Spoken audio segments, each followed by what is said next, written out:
Welcome to a brand new episode of Sequel Rights, the podcast where we take a look at the franchises that make you go, they made how many of those? And we give each and every sequel a fair trial. My name is Justin Camps, and I'm here with Elizabeth Ellie. And actually a spy, Tyler Hymanson. Oh my goodness, you guys. And we are here with a special guest returning for the third time. Actor and artist Sean Davidson is with us. Hello. Thank you for being here, sir. Oh, thank you for having me. It's always exciting to be with you guys. Aww. Yeah, you may remember Sean from his episodes on Mortal Kombat Legends, Scorpion's Revenge, and Bride of Chucky. What a title. Back in the day. Yeah, you know. That's right. It rolls off the tongue. Yeah.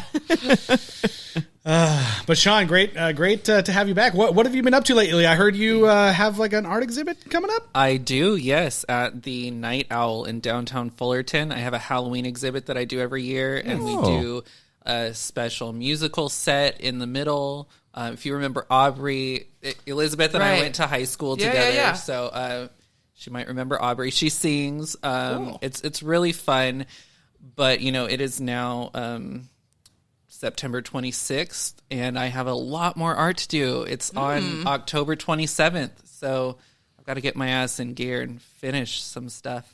Where can people? Time. Yeah, you got this. I hope. Shouldn't you be doing it right now? What I know. are you doing here? Bring my paint with me. That's right. Yeah. We're gonna live stream his artwork. He was hoping for some Spy Kids gadgets that would be able to help. Yes. Yes, true.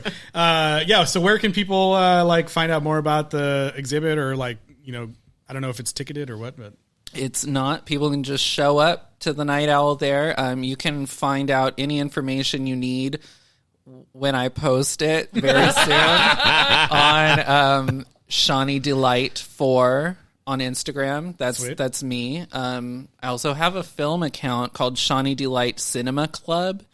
So if anyone wants to talk about movies with me, like we are Watch doing along? right here, yes. Anything like that, you can find me there. If you want all the rest of Sean Davidson, everything, Shawnee Delight 4. If you, for our listeners, how are you spelling Sean? Oh, it is Sean. And I always tell people that, like, you know, if you're at Starbucks or anywhere and they need to write it, I'm always spelling it to them. And I'm like, if spelling matters, because I don't want to carry this cup around with the wrong spelling of my name. I am forever Taylor at Starbucks. It is a T-A-Y, and that's fine with me. holy shit, Taylor's at Starbucks. I'm actually, in fact, dating Travis Kelce. Oh my gosh! Wow, I could see it. It's all good. Technical difficulties. It's all right. But you know what? Speaking of technical difficulties, I opened up the Rodecaster Pro and my computer right to start this podcast, and I don't know, like a video game was on it, and I had to like beat a level before I could get. We had to complete an entire raid. It was crazy. I'm just glad I was able to get past this level so that we could play this or do this podcast for you guys. Like, man. So, you know, obviously we're talking about Spy Kids Armageddon this week. Obviously. If you haven't noticed from our Spy Kids energy. Yeah. We're so zany. Yeah.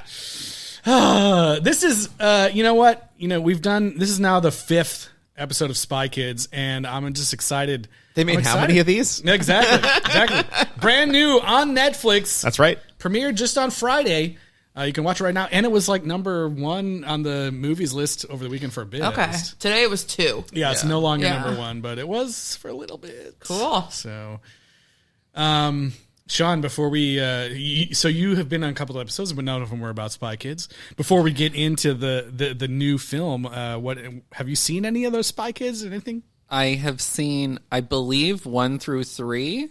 Okay. But many years ago. Like, my entry into the world of Spy Kids was at Kramer Middle School, where Elizabeth and I both went. Yes. Our tech lab teacher, did you ever have her, Miss Kling?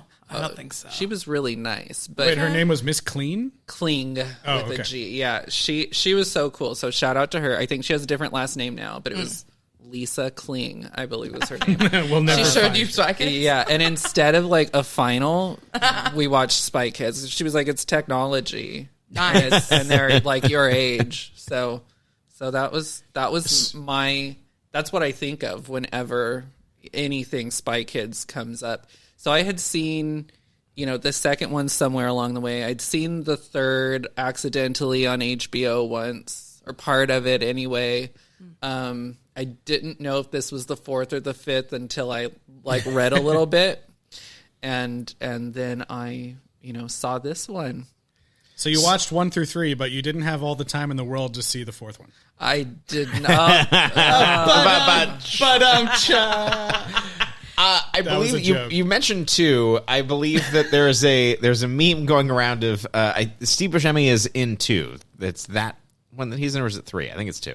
The island of Yes. Lost Stream. Lost But that is one of those things where it's like, this is how we've incepted existential dread into an entire generation. Because Steve Buscemi in that movie says, "Do you think God lives in heaven because he too lives in fear of what he's created on earth?" Oh my god, I don't even remember that. Oh man. Every time I think about it, including All Day Today, I always think that it's called Spy Kids, All the Money in the World. I'm like, oh yeah, the Christopher Plummer, Kevin Spacey That's right. thing. Yeah. No, I mean, yeah. So does the fourth one involve time travel or something? There was something timey-wimey. Isn't it like Ricky Gervais in that one? Right. Who's the bad guy and he's got like a watch that does something crazy? What does it do? I don't do even remember. not remember. Hey, that was the most recent one. Jessica Alba was in it. I remember that. Yep. Okay. Yeah. I remember seeing a poster of that. There were with her definitely on it. watches involved, because in this one, when they see the watches, she makes a joke. Like, Right. Yeah, there's very a few callback, callbacks, and yeah. that's one of them where she's like, like- "Wow, we have all the time in the world." And I was like, "Oh." Okay, quick, read us the plot summary since we can't remember. The plot summary is too long. Okay, well, read us the tagline, or the log line. This one was filmed using Aromascope, oh, in case right. you remember. No. There was a criminal named TikTok, Ooh. and Russian. Political. it says that TikTok is captured in the mini disc, which contains information on a weapon of mass destruction called Project Armageddon, is retrieved. Wow, I don't remember. Oh, so it's a direct through line is what we're learning right now. I remember Alexa Vega came and Yes. mentored them.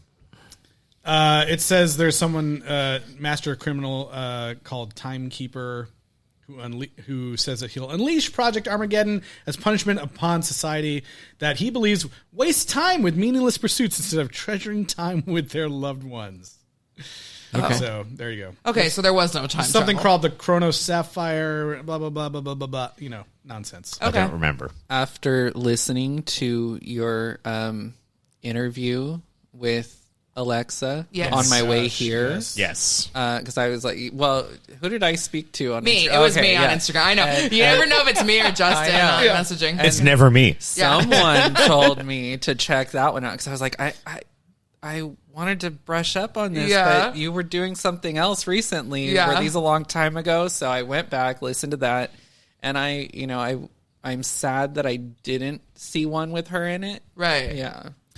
That was a delightful interview. It's well worth going It's back still to so listen good. to. I think about it all the time. That's one of the highlights of the podcast, I would Right. say. Yeah, if you're looking to check it out, it's episode 149 from about 3 years ago now. Wow. Yeah, and she was an amazing guest, and we had a great time talking with her. And it's appropriate for this one because that was the other video game related Yes, Indeed. it was. entry 3D game. to the. I have thoughts about this, but we'll wait until we get into the movie. Can I ask one last question about that interview with her? Sure. Is there any deleted stuff there where someone asked her about Repo the Genetic Opera? I wish. No, love I to should hear have. that. And, I and wish. honestly, here's me at 2 a.m. after we had that interview. It was like, fuck, I should have asked her about Repo. I haven't done that for horror movie night yet because I don't know if Yes. people can handle it. I but can. yeah, that was a pandemic era Zoom Yes, interview. it was. Yeah, I Yeah. think that's probably the And- only way that we even got it because Yes. she was like, "I'm bored, sure." Wow. In Hawaii. of all Hawaii, they live in places. Hawaii, Yeah, Yeah. she was so nice though. It was So very nice. fun. She was great. Very fun. That. And I worked on one of her Hallmark movies. Yes, you did. Yeah. Yeah. So does this even have a trailer? Does Netflix make trailers? Oh yeah, they make trailers and they put them out 2 days before the episode. I think we have established a record for longest discussion before we've gotten into a I trailer. know. I got You're right. distracted. You're right. Yeah. That's okay. We haven't even said where you can find us yet. Yeah. Oh fault. God, yeah. Instagram, Twitter, whatever it's called now, YouTube, Facebook at Sequel Rights, or email us at sequelrights@gmail.com with suggestions. And rate and review. That actually helps people find it. If you enjoy this podcast, tell anybody that might enjoy it as well, any way you can. Yeah, find us on Facebook along with all the people that hate post on our Herbie Fully Loaded literally every week. Oh, wait, what's happening? I don't even know about this. This has been happening for 4 years. Hang on. I want to know about this. So there are some kind of bots or just hate groups that hate Lindsay Lohan and troll the internet and will go and like leave mean comments on any post that even mentions tangentially Lindsay Lohan. mentions her. And so our Herbie Fully Loaded post does get a reaction or a comment, like I'd say like once a week. Is it just the Fully Loaded, or does it go to like Monaco and it's like Herbie? No. Only Fully Loaded. So it's smart enough to... Okay. I'm convinced that it's something about the post that makes it sound like it's potentially like a stream of the movie. And then people go there because a lot of the comments are just like, fuck you. And that's it. And I'm like, what? For what? Yeah. we just posted. Is it just how I worded it? I don't know. It's like all we did was post a stream of our podcast. And people are like, fuck you guys. Blah. And we're like, I don't know. Right. What did we do? Yeah. Who is that passionate about missing out on a stream of that movie? It's all people from like other countries, and a lot of the comments are in like Arabic or Malaysian I get notifications every week about it. Yeah, every week. So that sounds like that there's some sort of like Western agenda that people have appropriated to like what Herbie Fully Loaded is telling to the world. Maybe. Yeah, maybe. Okay. I can't pull it up fast enough, but I wanted to go read some comments. We'll do that some other time. Yeah, we'll do that some other episode. Yeah. We'll do a hate mail episode. Yes. Oh boy. Okay, but you know what? We've been dancing around it, getting back into Spy Kids groove. But let's dive into Spy Kids Armageddon. Games? You want to get busted? There's something wrong with this game. Antonio. Hi. Oh, good. It's locked. Just making sure. Really? Something is happening. It's all over the world. It's like somebody combined a virus with The Armageddon code. What are these things? They're bad guys from our video game. Get out of here, kids! Go! Wait a second. I think Mom and Dad are spies. You think? All right. So You think they're spies?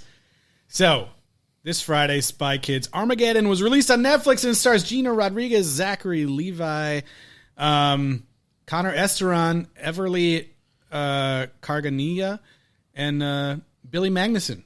Yes. Repeating his role from Aladdin. Yeah. I knew you were going to say that. That was a joke.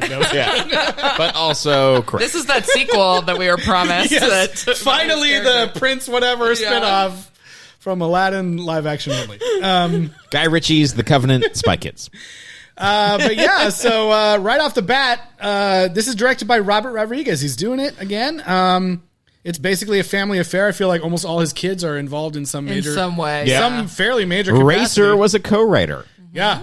One of the other kids co-wrote the score with John Debney, and then one of them sings a song at the end. Yeah, and one someone was probably a best boy at some point. One of them did designs for one of the environments of the video game, which I think is kind of cool. I mean, this is like totally his thing, and it's cool that he can like involve them. It's insane. Like this movie starts with the Troublemaker Studios logo, and it's like 30 years. Yeah, and that's nuts. That's from El Mariachi on, and that's a crazy ass legacy that also somehow includes the Book of Boba Fett. The Spy Kids episode of Book of Boba Fett. Remember? And we should say that, this is the fifth entry in the series, but is basically a full reboot. There's like barely any connections. So, Shazam is in this. No, Gajillionaire's in this. I didn't realize, I watched the whole movie, obviously, and I didn't realize till I went to go read about it after that they're considering it like a full reboot. Like these are the first ever kids finding out their parents are spies and going to work for the OSS. Like, so none of that before even existed in this timeline. But then why the through line with the Armageddon code? But I think it's just random. Yeah. Okay. I don't know. Well, there's only Farmageddon. so many words to describe. I think it's more like if you have watched all of them, there are some Easter eggs, but it's very small things. Right. And maybe that's just like, we watch them all and we didn't remember that. So there you go. But yeah, so we're introduced to the Torres Tango family. Tango Torres. Oh, I'm just looking on. It's because they dance. Wikipedia. It says Torres Tango. I don't know. Yeah. Oh, really? That's what it says. That's what it says. I don't know. It makes. You're right. Usually it's because she specifically said like Torres is my mom's last name. And, I don't know. Okay. I'm just going off Wikipedia. It says Torres Tango. Oh, okay. But so what did you guys think of the? I think that's the first way into this. What did you guys think about the new cast members? We got Gina Rodriguez. We got Zachary Levi, and the new kids. He's a guy. He's a guy. She's good. I love her, even though she had some weird, things that happened after Jane the Virgin, but I really still like her. She's so charming. Me too. And it's so funny because I spent most of this movie being like, ew, why'd they make her married to Zachary Levi? He's so old. He's so much older than her. This is disgusting. Like, blah, blah, blah. They're the same age. DJ Catrona plays Devlin. That used to be George Clooney's role. And I was like, that guy is hot. She should have been the dad. And Zachary Levi is old. And I looked it up. And Zachary Levi is like 41, she's 39, and DJ Catrona is 43. Yeah. So all of them are actually the same age, essentially, in like Hollywood years. But I was just like, ew, he's so gross and old, and why does she have to be with him? But they're the same age. They're the same age. Wow. The Shazamming has not treated him well, I guess. Yes. So I don't know what the whole deal is, but... Personally, I'm bummed that like apparently Zachary Levi is like a horrible person or whatever because of some of his views, but that bums me out because I think he's funny, and so I think he's funny even in this movie where he doesn't have that much to do. Right. But I was a little bit bummed that it was like, the original films were all so much about diversity, and then it's like you just got this like white dude who also is like problematic. I think that he's putting in. I don't think he's phoning it in here, but I also think that things fall pretty flat. I think that Gina Rodriguez's performance is pretty good. Like people also it's important to point out that it looks like this movie was shot on one soundstage in Austin and a green screen anywhere. I think it was in Australia. Oh, was it Australia? They went all the way to Australia? Why? To make it a co-pro to get an incentive is my guess. Oh, no. Of course. But then they used a digital version of Austin? Okay. No. It's filmed in Austin. Okay. But they got the credit because I think that with the VFX, the green screen stuff. the green screen stuff was in Australia. Yes, that makes sense. Okay. Is my guess. Was in Austin, right? Yeah, because they've had big end fights in front of that Capitol building before. Yeah. So that's a big thing. But Zachary Levi, I don't know. I saw some headlines being like, he has that Chuck energy back in this movie. I'm like, I guess. Just because he was also a spy in that. Right. I don't really know. Or like an accidental spy. Yeah. But I do think that part of the reason I didn't like his character is because this pretty interesting reveal is so late in the movie that like the damage was done. But when they do that reveal, I was like, oh, well, that makes it actually interesting because then it's more of like a my son is outshining me, and so they reveal very late in the movie that his son is actually the coding genius that made this Armageddon code, and he just took it and ran with it, and that actually is a really interesting idea. And if we had been dealing kind of knowing about his issues with feeling obsolete and feeling like his family was outgrowing him, like I think that might have been more interesting because it was at the very, very end. I was kind of like, well, I already hate this guy, so yeah.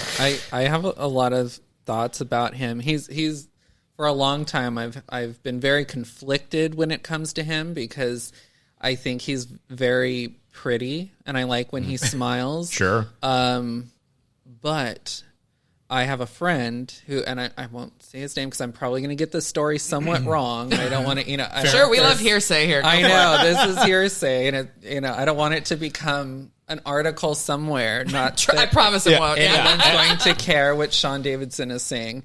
But a friend of mine is a TV journalist, and long ago, back I think in the Chuck era, but I can't remember for sure, he interviewed him.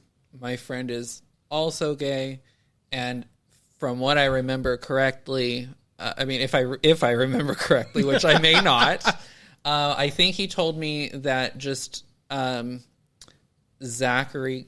Zachary. Zachary. I was thinking like. Didn't Chuck come on like before or after Heroes? I was like thinking of Zachary. It's around the same time, but yes, yes. Similar era. Yeah. Correct, Zachary. Did some sort of like gay voice joke to him, not knowing that he was, and just given some of his background that we're all aware of now. You would think that might have come from a place of like genuine ignorance and not someone just having fun with a friend, or in a friendly way. So I always had like a bad idea about him since I heard that story years ago, and then we get all this stuff lately, and then the like. Was that Instagram or TikTok meltdown about Shazam 2? Right. Yeah. Which, it's a family movie, damn it. Yeah. And I found that kind of funny. Though, you know what? He's yelling at me too because I didn't give a shit to see the movie. And I love superhero movies. And I'm like, no. Yeah. I like the first one and I didn't even see the second one either. I don't know what you're talking about, and I will have to look it up now. Yeah, and then also I was creeped out. I think I was thinking about him being so old too, because he recently made those comments that he said he would want to still be Flynn Rider in a live action Rapunzel with Florence Pugh as Rapunzel, which I was like, first of all, talk about a diss to Mandy Moore, like, and then also like gross. What? Yeah. The levels that this dude sucks. Right. Yes. Also, his real last name is Pugh. So I was like, are they related? What? No, probably not. Really? But yeah. That's why he wants it. I did not. We've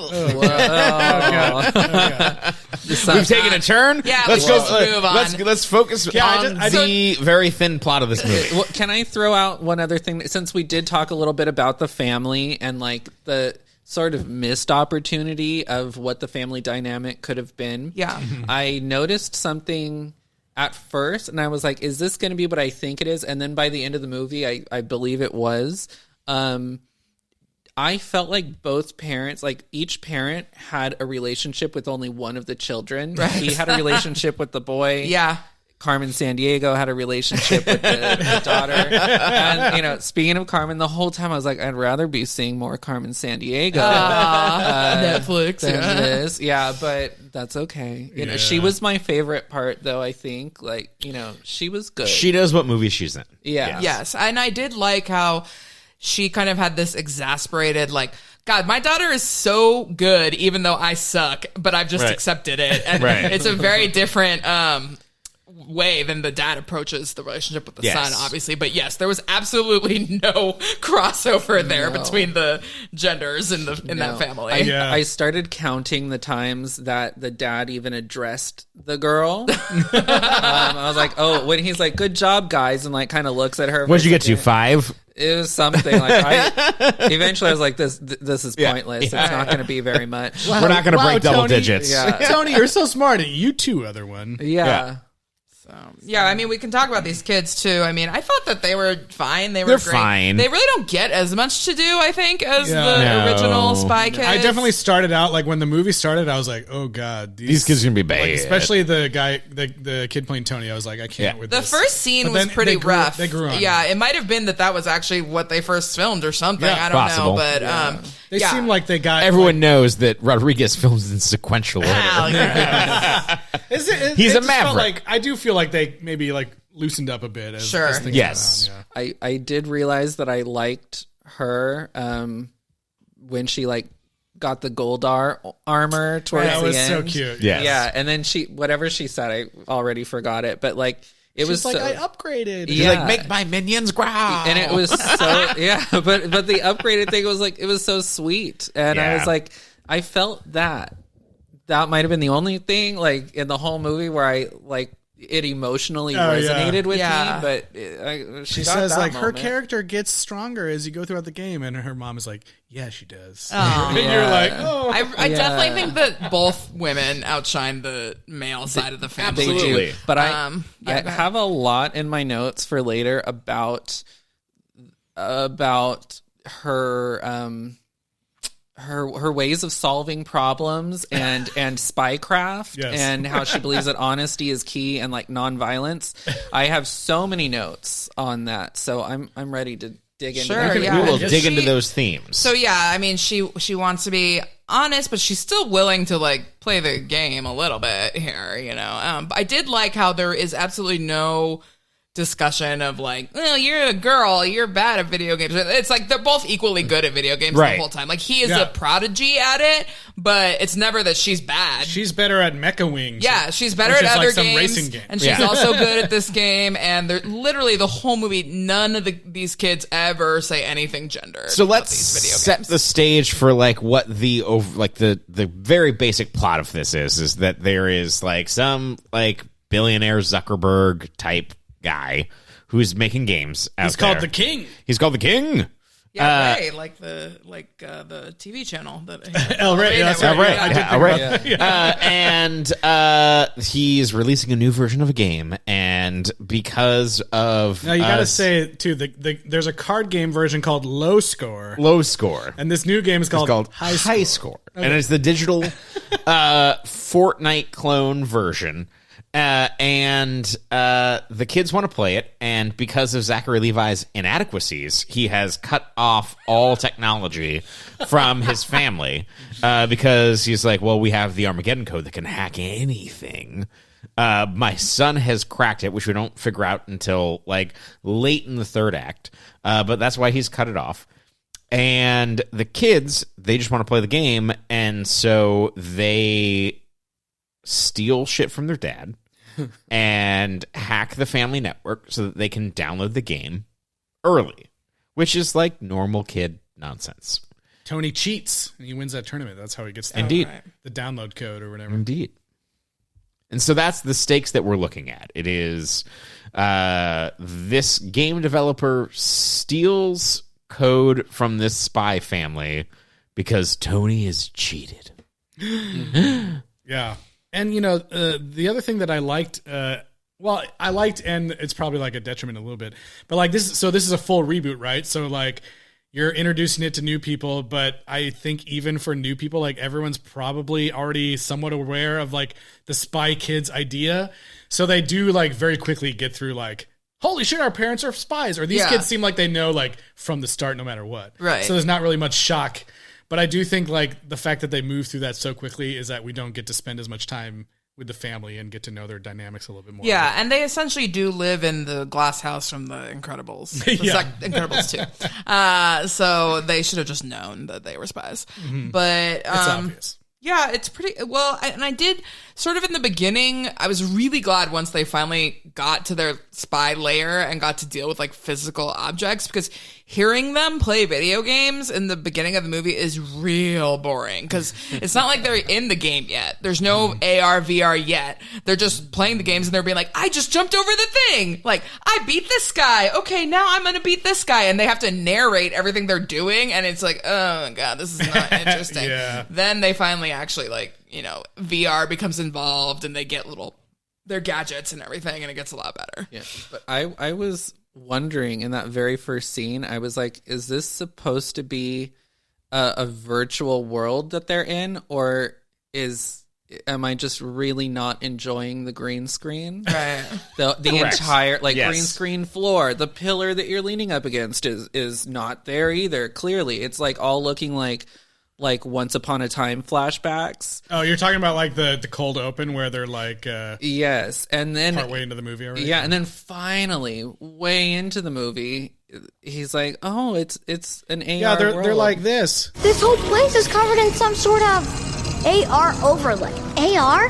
That hologram stuff that makes things look different than what they actually are? Yeah, that stuff. Oh, good. I love that there was like a dumb person explanation of like, what? This is what AR is. But I was like, buy the Apple Vision Pro. It's out there. Buy it. Yeah. Buy it. But I was like, did they come up with this idea just to explain away the fact that it looks like garbage? Yes, artificial as hell.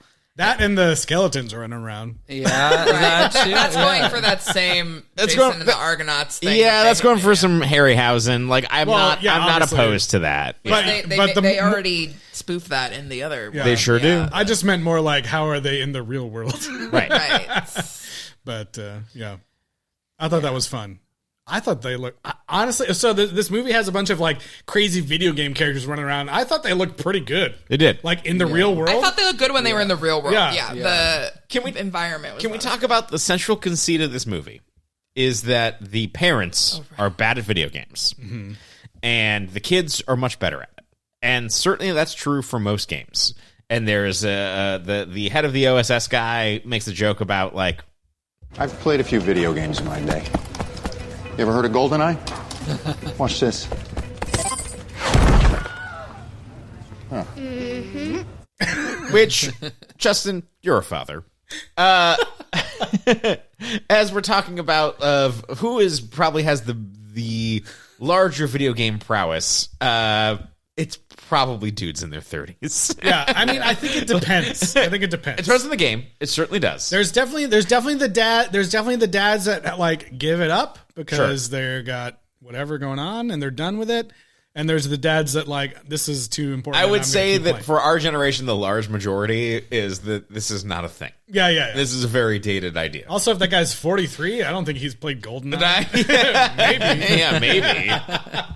Well, I do think though there is something about like even just the type of game, sure, because it wasn't fully like on a phone, but it was on like what looked kind of like a Switch Lite. It's a Fortnite proxy, and so it's like the kind of game that our generation might be like, the Mecha Wing thing she was talking about sounds like a Flappy Bird type thing. Sure. When I have to like, yeah, sure, I can play Zelda and whatever, but then when I have to do these mobile games, you're like, oh my god, like what is this mechanism, and a lot of them have the motion stuff now, so it's a lot different. But yeah, it was kind of ridiculous that there were no adults that could be good at games, right? Because once this guy gets the Armageddon code or whatever, he manages to overlay this video game on anything that is electronic, like an ATM, a door lock.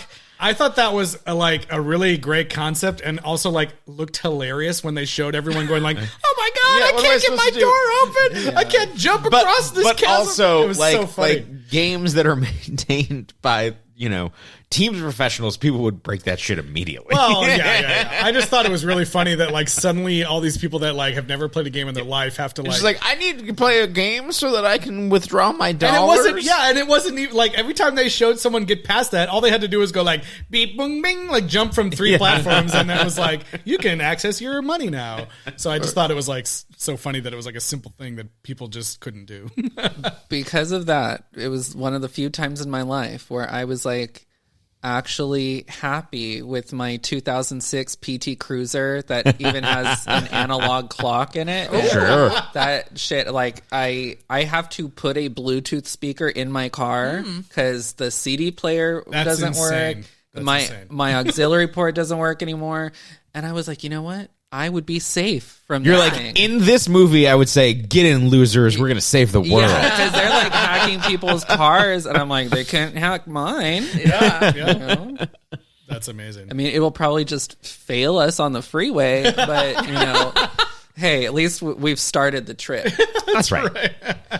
Do we need to talk about Operation Fireball?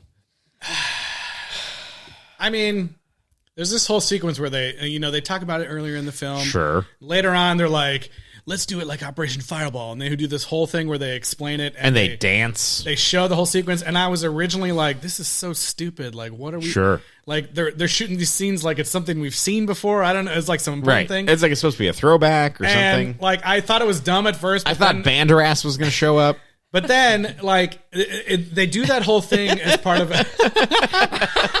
They do that whole thing as part of a gag to then have like the daughter explain how she would have gone about it. Right. And I did think that showing like them doing what the daughter thinks like That was it should have funny. done was funny. So I was like, Yeah. okay, after I have seen the bit in its totality, I was like, okay, fine. Narratively That and was fun. budgetarily, it makes sense. So It yeah, does. I mean, the Operation Fireball is basically guns a-blazing. They beat the crap out of some guy and they exploded everything. Yeah. They're like, he's got a bomb, but we put another bomb to stop they that bomb. GoldenEyed it. They did that. Yes. And They really so do. then It's like it's straight out of GoldenEye. Her point, the daughter's point, is basically like, you could have done all of this very differently, and it's like over the top when they actually show it, but she definitely has a point as they realize, like, you could have tried diplomacy and you didn't even bother. You could have done this, you could have done that. Yeah. I was like, so she talks about how she uses lethal weapons or whatever, and they throw this bomb that like, knocks them back. It doesn't look like it necessarily kills them. Yeah. But she wants to use this thing called the thought bubble. Right. That apparently like fucks with your brain and you can't control it. I'm like, what's worse? One that like makes you uncontrollably laugh and eat food for whatever? One of them is ethically wrong. The other one just hurts Like, you a bit. let's do like, the friendly thing where it just involves mind control and the removal of agency. Exactly. Yeah, but they were all harmless emotions. Sure. I had an interesting read on that whole thing because when she asked her mother the question, her mother was like, like how violent were you? And I thought about this, and I later, you see the place explode, and I was like, either they killed those guys when they threw that Sure. bomb with the blast, and whatever that energy was killed them, because it reminded me of a James Bond video game that isn't GoldenEye, but it was like Agent Under Fire, where you have to chase a car and then set off an EMP to stop the truck. Indeed, yes. And when James opens the back of that thing to get whatever he needs out of it, those men inside are dead. And I was like, they either killed those people. This was some kind of like EMP that shuts down Your heart. Or I was like, they killed all of them when they blew the place up. And that's what I think Also happened. that, yeah. But later on, Billy Magnuson is like, oh, my dad, he died in right. prison. I was like, wait, they dragged him out? Is he laying there when they're dancing while the place explodes? He danced with him. Like, as you say. Yeah. But I was like, did they just get him out? Because I think there is a thing in action movies I'm not actually a spy, but I feel like I would think this way if That's I exactly were what one. a spy would say. Oh, I know. Yes, But it's like yes. your target is the main one, and everyone else is just their body's in the way. Thugs, yes. And they're going to wind up dead by the end Yes. of it. And you're not going to think too much about it. Yeah. So I got the sense that they killed almost everyone in that building. Yeah. And that was one of the 2 times I laughed in this movie, thinking about them killing all They're those mass murderers, yeah. And they're just dancing. Yes. You heard it here first, Zachary Levi, mass They're murderer. doing the tango on their dead bodies. Yeah. I did love that he was like, and Vargas was my father at the end. I Yeah. was like, Yeah, like, okay, so My Varther. They're definitely, if Billy Magnuson is the son of a man named Vargas, they're from like Argentina. Right? It's like That's the right. whole Nazi escape Nazi. That's thing. right. Yeah. Anyways, but I did actually like how weird this villain was, because we've seen different villains in this franchise. Like, I want my toe people to be real, or I want the video game or whatever, but I'm this Sylvester guy- Stallone, Right, and I yeah. am playing a character. Yeah. There was, his thing is that he wants to create like a utopia in his mind, and he wants everyone to be good, and he thinks that they're going to become. He actually created a video game that does make you a better person, so much so that his punishment at the end is to play his own video game, and Right. the government accepts this. So the game actually does work, which is why he wanted to put it on every device. Sure. But then he kind of like. So you're saying he's right. yeah. I mean, he might be a little bit Could right. have been right. There was a moment in that movie where I was like, I'm on his side, when he's like, oh, we don't need When he was this- just like handsome. well, that too. 'Cause I was very attracted to him as well. He smiled at me. Me and problematic men. And like Billy, I felt this way too in isn't he in No Time to Die? And he Yes, he pisses is. you off in Yeah, that, yeah. but he's like kind of hot. But I the moment I realized like, wait, we need to hear him out, is when he's like, "Oh, nuclear launch codes, we don't need those in my Yeah. world." Yeah, yeah. Wait, he just brought about nuclear dearmament. just let him do it. he's right. Yeah. Let them do it. See Yeah. what Yeah. happens. Yeah, and they don't even address that at the end. I was like, can someone just be like, well, hey, we should throw him a bone because we don't have the threat of nuclear war anymore. Because like we couldn't figure that one out, and he did. Yeah. So then I was like, you know what? We need to really like weigh some things. And what does his version of the apocalypse look like if it's not going to be nuclear war? Like, it's not going to look like his game world because he's not going to be nuking people and creating a wasteland. It looks like weird skeletons, and just- like people won't be It just toes. literally looked like he was going to make people. He was going to force people to play the game, and they would just get better. Yeah. And there, we don't. I mean, Game maybe theory can somebody solve it. drove off the road and That's right.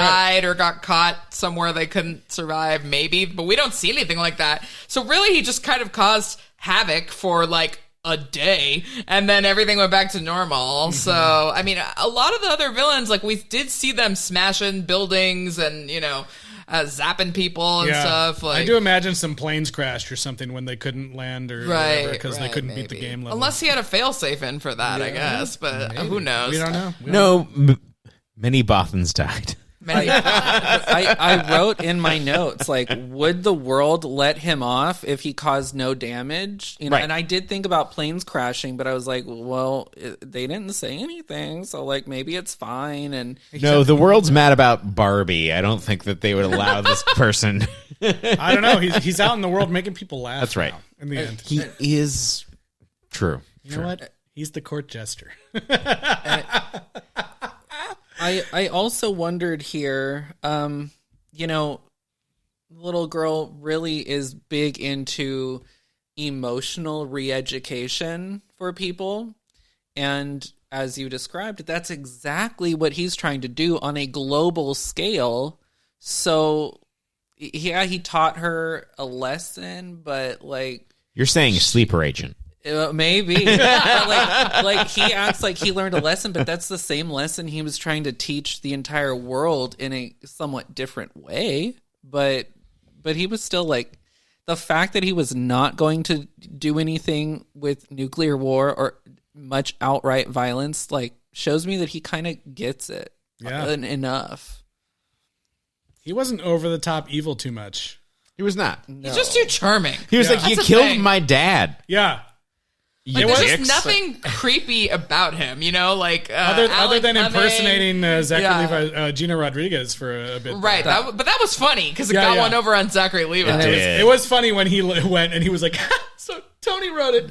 That's hilarious. Yeah. Tony wrote it. That's so funny. I was hoping they would have kissed. Like, I was gonna say, like Oh my you God. can tell he's a good guy because he kept that going as long as it needed to and did not extend it. It did not true. enter into the extracurricular. But I was thinking though, like, she is a good deal shorter than him. So like, how does the augmented reality Game theory hologram can work? solve anything. It augments the top of his head to just be Yeah, transparent. I don't know. So like, Dad is just looking straight through, Into nothing. Yeah, technically. but looking into his eyes actually. So he's really like looking down at his chest or something when talking. Oh yeah, that's to him. right. How do the eyes match? That's a Yeah. good question. Advanced technology in this movie. Indeed. Well, it's the VR pods. Just like we have nowadays, VR Indeed. pods. And I think everyone's going to have a VR pod. I certainly do. At the end when they're like, we're sentencing you to be in your game forever. And I was like, wow, they're going to like feed him via IV or what? He's got to just sit in the VR pod the whole time, right? I wonder that. Like, does he He gets eat? bathroom breaks. Yeah. They're going to let him out? I don't know. Like, okay, it's your bathroom and food time. Let's go. Pause the game. Yeah. So this might be unprecedented for sequel rights history, but my following thoughts on this film are redacted for the following 10 minutes. So I need to step away. Okay. That's all right.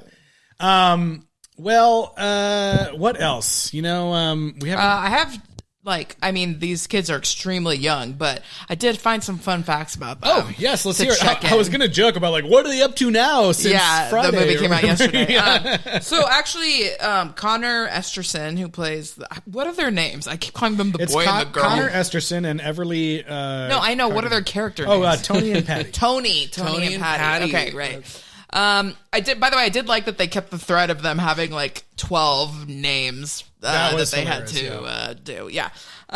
So Connor Esterson hasn't been acting much. However, the cool thing is that he actually plays like a guitar solo in the finale for this movie. Like they had him record a electric guitar solo of the old Spy Kids theme that plays across the final battle. So I was like, wow, he's really talented. Mixed with Carmina Burana. Yes. Which I thought was hilarious. Sweet public domain. But no, I mean, Robert Rodriguez did all the music and involved one of his kids. Yeah, and John Debney is back, who did some of the original film too. Right, and then let this kid play a really iconic guitar riff. So yeah, that's his thing. Everly Kargania, who we talked about already, she's like... she's like the most successful, ambiguously ethnic thing, because I tried to find out what she actually is, and I could not find any information. Wow. But she played the daughter of Zoe Chow and a white guy on the after party. Oh. And so I think maybe she might be part Asian, but in this one, she's obviously Latina. She played, she was in that Netflix show, The Chair, with Sandra Oh, and it sounds like she has a Korean name in that one. I don't really know what her character did, though.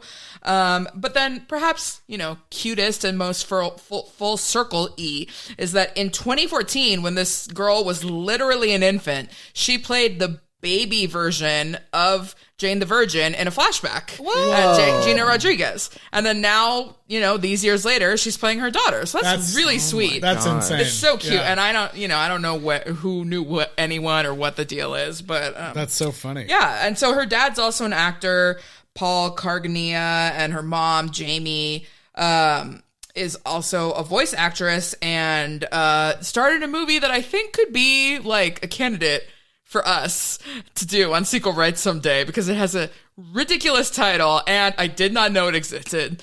And so this girl's mom plays a main character in the movie Secret of Nim 2, Timmy to the Rescue. Oh yes, I did know there was a Secret of the Nim 2. Did you know it was called Timmy to the Rescue? No. Because that is a hilarious Timmy title. to the Rescue. Wow. Yikes. So yeah, maybe someday we need to do that one. Yeah. But yeah, I mean, I thought obviously I like the character of Patty a little bit more, but I thought both kids were, good. Fine. Yeah. While we're talking about the kids too, I did want to really quick mention, like, I know I mentioned this to you earlier this week, Elis, but like, so my wife works in the like Latino film community, and she was like, happened randomly one day this week, was like, messaged me all of a sudden. She works upstairs, and she was like, oh my gosh, like, I'm on a Zoom with Robert Rodriguez and he's talking about the Spy Kids movies. And I was like, what? And she's like, come up here.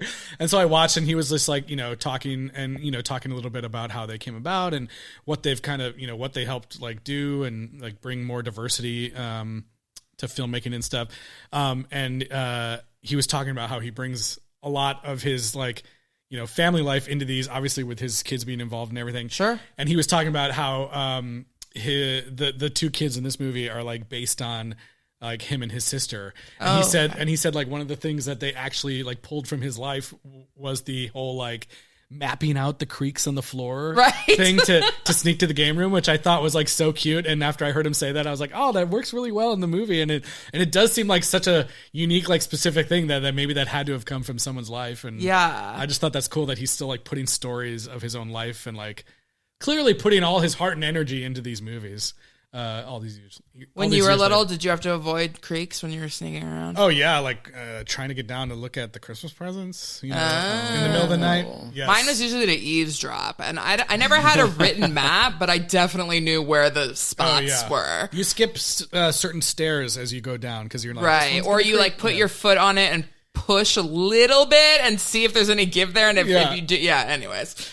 So I always felt like no one ever really paid enough attention to what I was doing, so I didn't really have to sneak around much. That's funny. I probably didn't either. Looking back, they probably wouldn't have heard me if I just walked normal, but I could hear me, and so I was like, I better sneak, Yeah.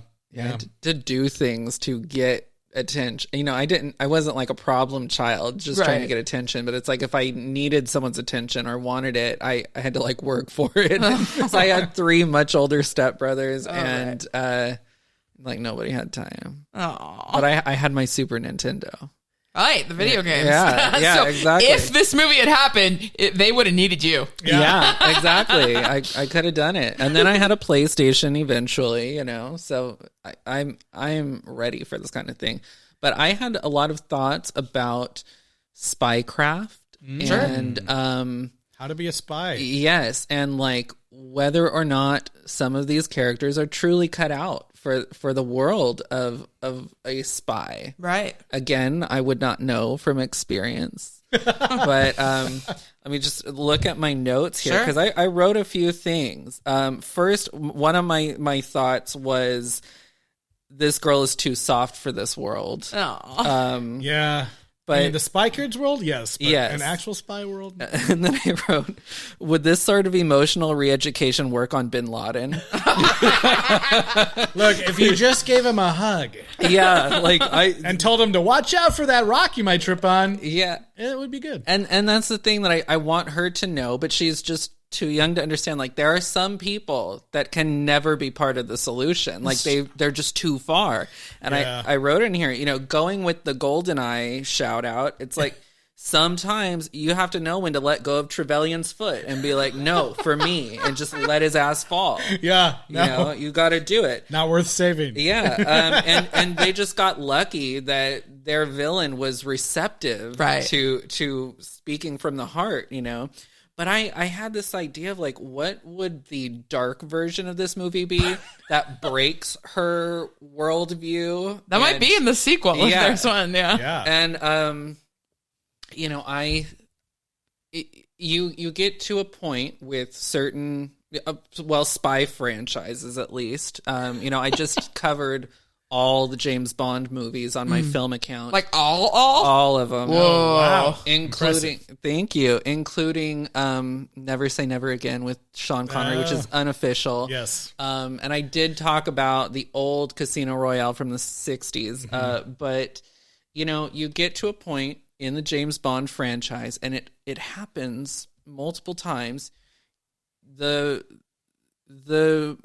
series feels like it's run out of its original premise, so it starts stepping out of that into the realm of science fiction, perhaps, or never fantasy, but Moonraker. Yeah, like Moonraker becomes a sci-fi movie, and then after that they course correct, and you get For Your Eyes Only, which is as grounded as a Roger Moore Bond movie can be, but it is still more grounded. And then you get when you get farther along into the Pierce Brosnan era, you have Die Another Day, which is outright science fiction. That's the one with the invisible car, right? Yes, Yeah. and people doing gene therapy that changes their ethnicity. And I could buy that on Alias, because I was a big fan of Alias too. That kind of fits in that world, but they always had like a slightly fantasy angle with the Rambaldi stuff, and I was like, this is not the world of James Bond. I'm okay with that. And a lot of people, there were the theories, which I think are pretty much true, that Alias and Lost take place in the same universe, because in the airport you hear the things saying like Flight 815 is delayed in season 4 of Alias. And I'm like, yeah, that is a world where I can just buy that all this stuff happens. Yeah. James Bond, no. And so you see again, the course correction happens, and they reboot hard with Casino Royale. So I'm like, what is the Spy Kids Casino Royale? What does that look like? I don't think it's possible. No, but I figured it out. If they went there with this movie, pitch it to Yeah. us. and so, so when we got that Revenge of the Sith kind of ending where they're fighting on the platform over the lava, which to me looked like Revenge of the Sith mixed with the game Tomb Raider Underworld, because there was like blue glowing lava. I thought it looked kind of cool, honestly. It did. It was very pretty. But I'm thinking like it's very Fallen Jedi type thing, and then when Tony bests the villain, the king, He gets the one hit. yes, and when they speak to him, he says something like, "I know what I have to do now." And I'm thinking, I'm still in Star Wars mode. And I'm like, oh no. He doesn't mean this, because I'm thinking of like Kylo Ren, like I know what I must do now, but I don't know if I have the strength to do it. And I was like, is he gonna say that and then just kick the kid into the lava? Oh my god! And that's where that would be where it turned ugly. Yes, and her spirit would be broken. She'd have to get revenge. Yes, and that's exactly where I went with it. I was like, that's gonna show her that some of these people cannot ever be fixed. God. Now she is singular Spy Kid. And she's on a mission of revenge. So then she gets her Quantum of Solace revenge movie, too. Yeah. I'm surprised they haven't done a Spy Kid one.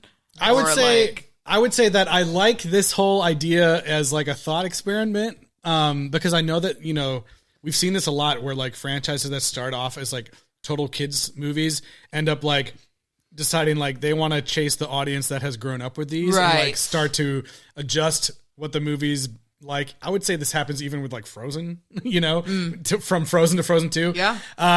But I kind of personally like that this is just like, he's gone in the direction of like, these are just going to be for kids. Right. These are really for kids, and they're going to be like relentlessly positive and just give like positive messages, nothing too dark. Yeah.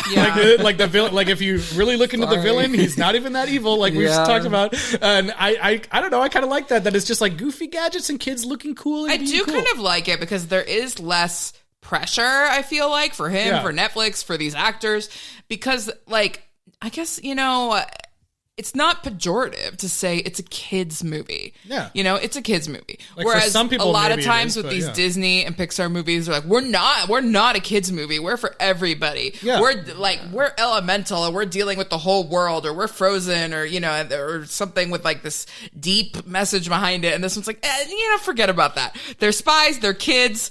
That doesn't make any sense because kids would not be spies, and therefore it's silly. And here's the fun gadgets and gizmos aplenty, and here's all the other silly things. Like now that I have a daughter, it's like not that I would necessarily show her this right away now, even, but like I like that. Sometimes when I'm looking at things to show her, I feel like there's like a realm of like really like super kiddie baby stuff almost, and then sometimes it goes into like stuff that is a little bit more like, younger kid oriented, but then also has these like jokes that are like a little bit out of their reach or whatever. And I just love that like, this is like an action movie that is like totally okay to show like a younger kid. I think like there's nothing in it that's objectionable in my opinion, like no weird innuendo jokes or anything.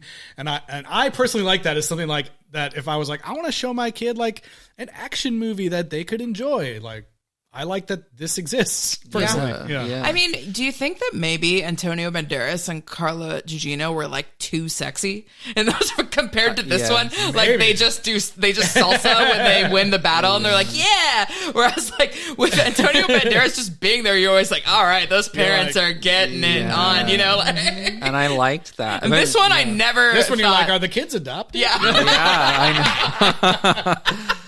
I'm kidding. I think the fact that Robert Rodriguez is able to make something like this really shows that he has balls because, I mean, my favorite movies of his are all hyper violent and fucked up and very adult, like From Dusk Till Dawn. I love that movie. And, Desperado and Once Upon a Time in Mexico. I love all that stuff. And, Planet Terror.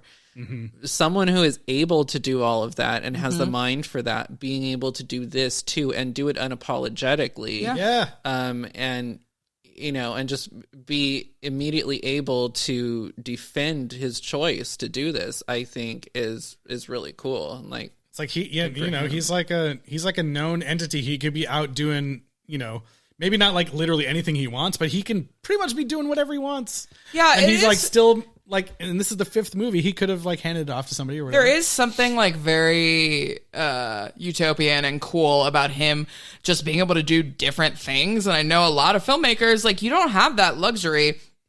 Even some of the greats that we like, Steven Spielberg, it's always going to be a Steven Spielberg movie. Even when he does Ready Player One, you're like, well, it's still a Steven Spielberg movie. Has that, whereas Robert Rodriguez, when he made this first Spy Kids, he really planted that flag and was like, I can do whatever I want. And you can't put me in a box. And if I want to do a little tiny kids movie, I will, and then I'll go back and blow things up and kill people and and do whatever. And you kind of wish that like more of these filmmakers that have all the power would do something like that. And maybe some of them have tried and it turned out horribly or whatever, but he's really built like this whole industry now, going on 5 movies. Yeah.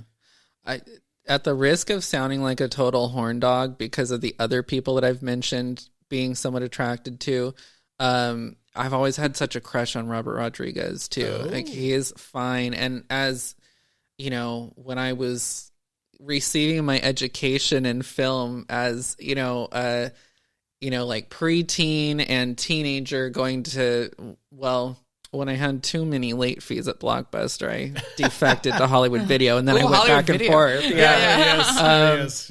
And I have so many fond memories of mostly going to Hollywood Video and just finding anything that interested me. And I remember, finally being of a decent enough age to do From Dusk Till Dawn, even though I did Twin Peaks Firewalk with me at like 10 years old, and no one at Blockbuster How did you stopped me. survive? Wow. I was like, those are boobs.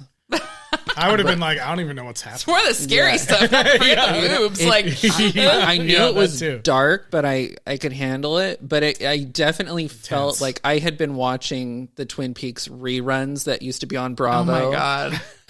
Ooh, the old Bravo? Like when Yeah. they would show opera? Yes, Oh my yes. God. Before it became reality shows for gaming. Like, I don't even remember that time. Yeah. And now I call it reality shows for gay men, but I can say that as a gay man who enjoys, shows like that. Like I loved the old VH1 trash reality shows. So I'm into it, but I miss the old Bravo. And that was how I learned about Twin Peaks. And that's what led me with little supervision to go rent the movie from Blockbuster at 10 years old.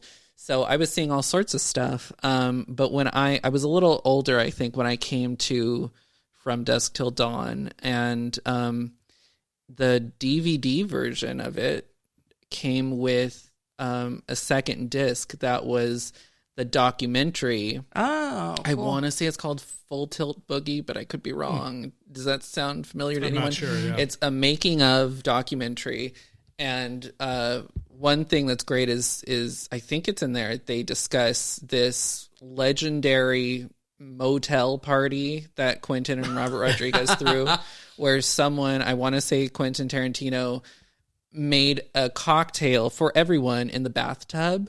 But I think he put plastic down. I don't remember. God, please. We'd have to there's ask not him. enough plastic in the world to make me drink out of a motel bathtub. But apparently it was a rager. And one thing that I'll never forget from that documentary is Juliette Lewis saying, when I heard that Robert Rodriguez and Quentin Tarantino were making a movie together, I was scared. And I love that. And like, she seems like a freak. So when she's scared, it's going to be something outstanding. And I felt like seeing that documentary, already being someone who had such a passion for movies since early childhood, to see the process and see how much fun it was. And, when you're just in there and doing it, and how Robert Rodriguez was doing so many different things on that set.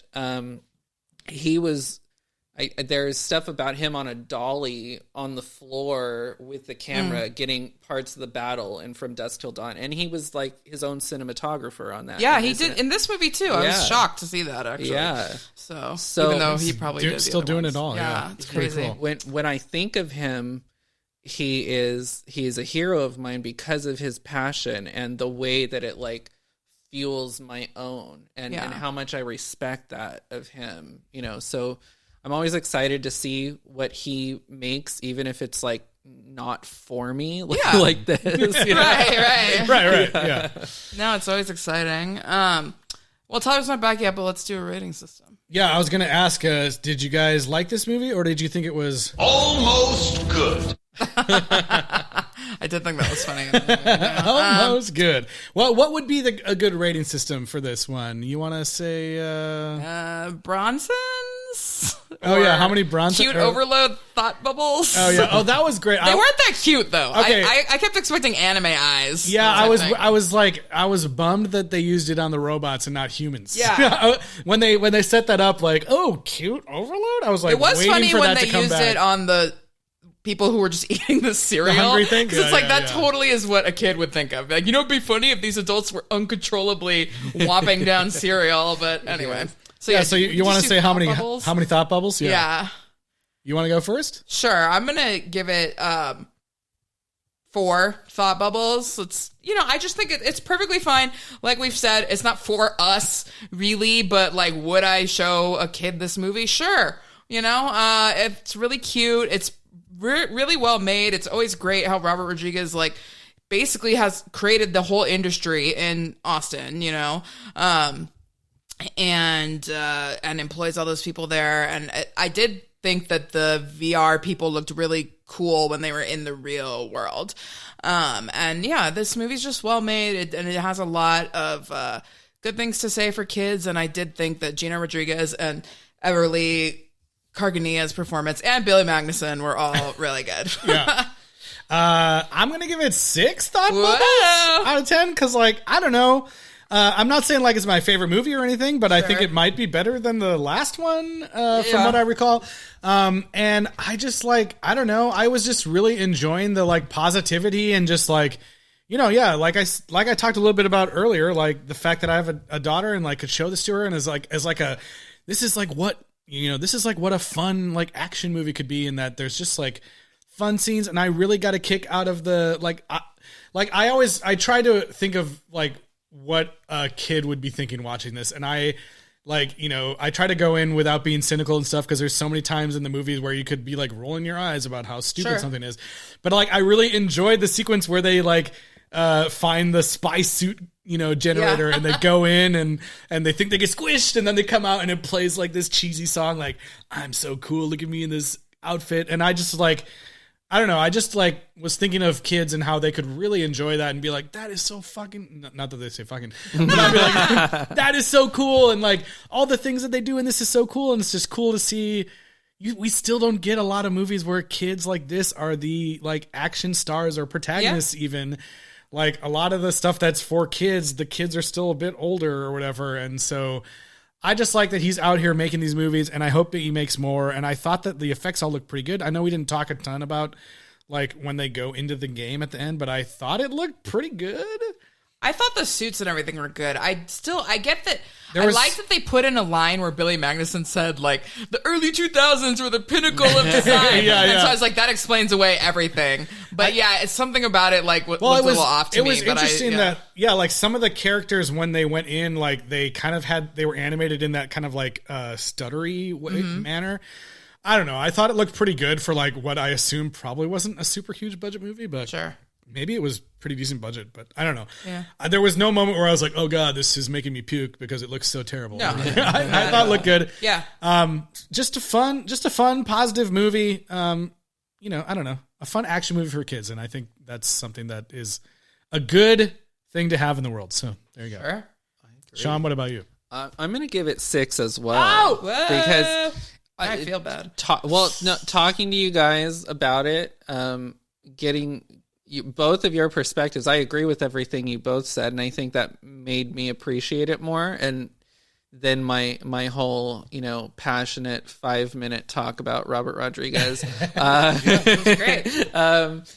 it made me rethink some things, and I think my respect for him and what he does and does unapologetically allows me to see it with different eyes, and to appreciate the choice to do it, and the ability to do it.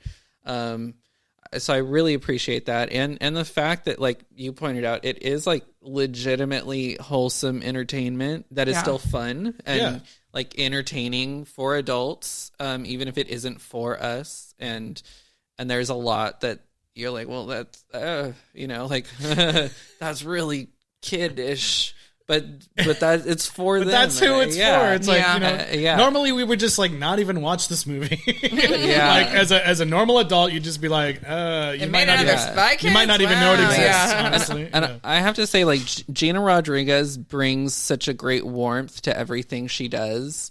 And I really like that. Even though I felt like every character, especially the adults, had like one personality trait, and that was it. I still liked what we got of her. I really enjoyed that. And I before we go, I have to talk about sequel or spin-off ideas. Like, you got my dark take, but then I'll give you we can do that at the end. Take. Okay, we'll do that at the end. Please. Thank you. But Tyler, how many thought bubbles would you give this? Ooh, how many thought bubbles? I would say I've missed everyone, so I don't have context. Okay. I'm going to say 4 thought bubbles. You're matching Elis. Yes. I think that this is pretty hollowed out in terms of Spy Kids movie. Sure. There is some celebrities there. I do enjoy the overall theming of it, but the execution is very much there's a soundstage and a green screen. And it doesn't have the same crazy energy, and a lot of it is kind of a retread of everything else. And the story itself feels a little dated, so yeah. Okay. I can't believe you hate positive films for children. Yeah. I mean, I have to say, too... I'm on the record here saying, yes, that is true. That's what I believe. Even though we talked about the kid actors and the adult actors being good together, I really highly doubt that these little kids would be like... Gina Rodriguez and Zachary Levi were practically like my real parents by the end of this shoot, because a lot of it, they were separated. Yeah. They were in soundstage. Felt like they shot for like 2 days with each other. Certainly a COVID thing. I assume. Seems like it. To what you said, I think there is something that felt different. What I remember about like the earlier movies, especially the first 2, is that they felt imaginative, and this in many ways feels maybe more derivative. Yep. Yeah, so I get that. Yeah, I think that there's a charm to the Troublemaker formula of leveraging, like some of these movies were pioneered how green screen movies were made. Like he was doing things that people had not done before, and I don't know if pioneer is the wrong word, but like they were scrappy. They were scrappy movies, and I don't think there was anything here that I felt was novel or unique as execution. Fair. Well, so that's Spy Kids Armageddon. On to Sean's point, like, do you want another one? Will they make another one? What would it be? What are you thinking? Well, I think what you said about there being an audience for this kind of thing and how it should exist for children wasn't something that I had thought of before, even though I work with kids and I watch a lot of kids movies, at work. But I really believed that. And something that I've heard talked about, like with the Power Rangers franchise, is, now that they're owned by, or not owned by Netflix, but now that Netflix has the rights for all future Power Rangers stuff, there's the idea of doing more mature stories. But I think they should sort of keep the space for kids as well, because if they can have a whole universe of Power Ranger stuff, you can have multiple things at once. Like Star Trek has like 5 shows right now, and I watch all of them. But there's room for everything, and you made me realize that about this franchise. But also, like I said before, I listened to your interview with Alexa on my way here. And someone, maybe you, I think, asked a question about, what they wanted to see of Carmen. Like, would you want Carmen to have, stories, of her as an adult spy? And I'm like, absolutely. I would love that. And, you can keep this space for the kids. You can keep Spy Kids as is, but give us, something Carmen related to that is, a more adult action-y kind of thing. And it doesn't have to be like hardcore. It doesn't have to be Casino Royale But there's a space for an adult, like I'm reminded of Matt Fraction's Casanova spy comic book where it's not this deadly serious espionage, where like I would love to see something that had Spy Kids energy for the generation that grew up watching Spy Kids.